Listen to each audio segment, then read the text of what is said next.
5 જૂન વિશ્વ પર્યાવરણ દિવસ નિમિત્તે પર્વતગામ ખાતે બ્રહ્મકુમારીઝ દ્વારા 100થી વધુ તુલસીના છોડનું વિતરણ કરાયું છે, જેમાં પર્યાવરણીય જાગૃતિ સાથે આધ્યાત્મિક સંદેશ પણ સામેલ રહ્યો હતો।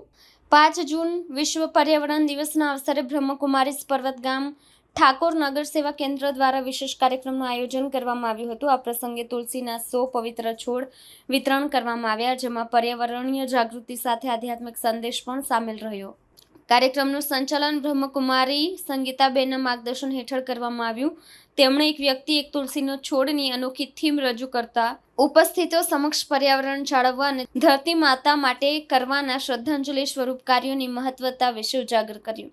સંગીતાબેને જણાવ્યું કે દરેક વ્યક્તિએ પોતાની માતા કે ધરતી માતાના નામે એક તુલસીનો છોડ રોપવો જોઈએ। આ માત્ર પર્યાવરણની સેવા નથી, પણ આધ્યાત્મિક ઋણ અદા કરવાનો પવિત્ર માર્ગ છે। આ કાર્યક્રમમાં કુલ 125 ભાઈ બહેનો હાજર રહ્યા અને સૌએ તુલસીના છોડ ઉછેરવાનો સંકલ્પ લીધો।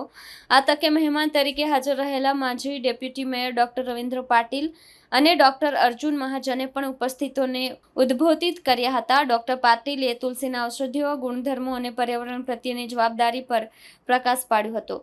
કાર્યક્રમ બાદ બ્રહ્મકુમારી સંગીતાબેનના નેતૃત્વમાં સેવાભાવી ભાઈ બહેનો જૂથે અરણ્યા, ટ્વિલાઇટ સ્ટાર, આસ્તિક કૃષિ garden, sky view heights, Godadara garden અને ગુરુનગર જેવી રહેણાંક સોસાયટીઓમાં જઈ તુલસીના છોડ રોપ્યા અને પર્યાવરણ જાળવવાનો સંદેશ પ્રસારિત કર્યો। આ કાર્યક્રમને અંતે સૌને પ્રસાદી વિતરણ કરવામાં આવી। સમગ્ર પ્રવૃત્તિમાં તુલસીના પવિત્ર છોડના માધ્યમથી પર્યાવરણીય જાગૃતિ માત્ર વાતચીત સુધી મર્યાદિત રહી નહીં, પરંતુ હૃદયપૂર્વકના કાર્યરૂપે સાકાર થઈ। કેમેરામેન હકીમ શેખ સાથે વસીમ હાસમીનો રિપોર્ટ, આઝાદ ન્યૂઝ, સુરત।